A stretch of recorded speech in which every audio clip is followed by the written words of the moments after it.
بسم اللہ الرحمن الرحیم۔ عمرہ تمتع اور حج تمتع۔ آج اسی قسط یعنی قسط نمبر 50 سے عمرہ تمتع اور حج تمتع کے حکام تفصیلی طور پر بیان کریں گے اقساط کی صورت میں۔ آیت اللہ سیستانی فرماتے ہیں کہ حج کی 3 قسمیں ہیں۔ پہلی قسم حج تمتع، دوسری قسم حج افراد اور تیسری قسم حج قران کی ہے۔ حج تمتع ان افراد کا فریضہ ہے جن کے گھر اور مکہ کے درمیان 16 فرسخ جو کہ تقریباً 88 کلومیٹر بنتا ہے سے زیادہ فاصلہ ہو، جبکہ حج افراد اور حج قران مکہ کے باسیوں اور ان افراد کا فریضہ ہے جن کے گھر اور مکہ میں 16 فرسخ سے کم فاصلہ ہو۔ اب سوال یہ ہے کہ حج تمتع ان افراد کا فریضہ ہے جن کے گھر اور مکہ کے درمیان 16 فرسخ سے زیادہ فاصلہ ہو، تو سوال یہ ہے کہ 16 فرسخ فاصلے کا حساب اس کے گھر سے شمار ہوگا یا شہر کے آخر سے، اور اسی طرح کیا مکہ سے مراد خاص طور پر مسجد الحرام ہے، جیسے کہ آیت اللہ سید خوئی نے مناسک میں یہی تعبیر استعمال کی ہے، یا مکہ قدیم یا موجودہ مکہ مراد ہے؟ جواب میں آیت اللہ سیستانی فرماتے ہیں مذکورہ مسافت یعنی تقریباً 88 کلومیٹر سے مراد مکلف کے گھر اور حدود مکہ کے درمیان کی مسافت ہے، خواہ مکہ جتنا بھی وسیع ہو جائے۔ دوسرا مسئلہ یہ کہ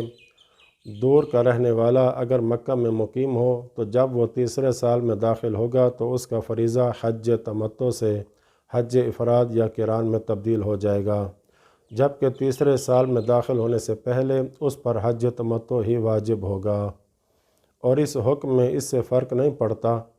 کہ وہ مکہ میں رہائش سے پہلے مستطیع ہوا ہو اور حج اس پر واجب ہو، یا رہائش کے دوران مستطیع ہوا ہو اور حج اس پر واجب ہوا ہو۔ اسی طرح اس سے فرق نہیں پڑتا کہ مکہ کو وطن بنانے کی نیت سے اقامت اختیار کی ہو یا وطن کی نیت کے بغیر اقامت اختیار کی ہو، اور یہی حکم ان افراد کے لیے بھی ہے جو مکہ کے علاوہ ان جگہوں میں مقیم ہو جہاں سے ان کے گھر اور مکہ کے درمیان کی مسافت 16 فرسخ سے کم ہو۔ تیسرا مسئلہ یہ کہ اگر کوئی شخص مکہ میں مقیم ہو اور اس کا فریضہ حج تمتع سے افراد یا قران کی طرف تبدیل ہونے سے پہلے وہ حج تمتع کرنا چاہے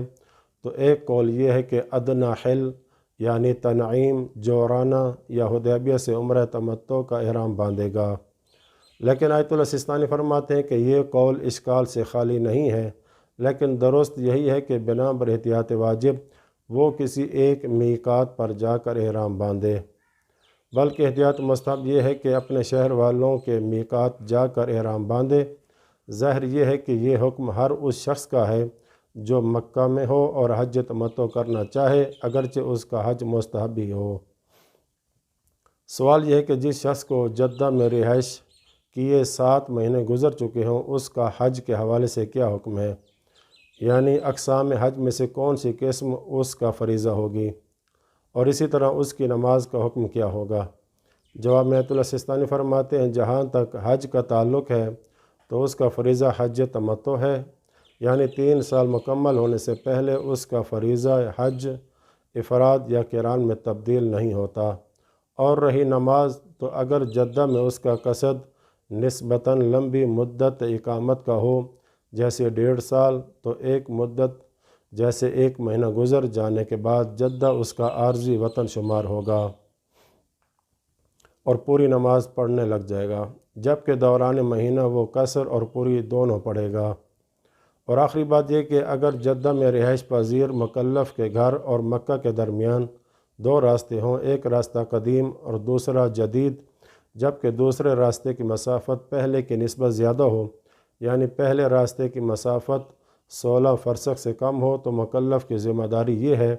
کہ اس کا فریضہ حج افراد یا قران ہے، اور دوسرا راستہ جو لمبی مسافت پر مشتمل ہے اس کا کوئی اثر نہیں ہے۔ عمرہ تمتع اور حج تمتع کے حکام اور واجبات اور شرائط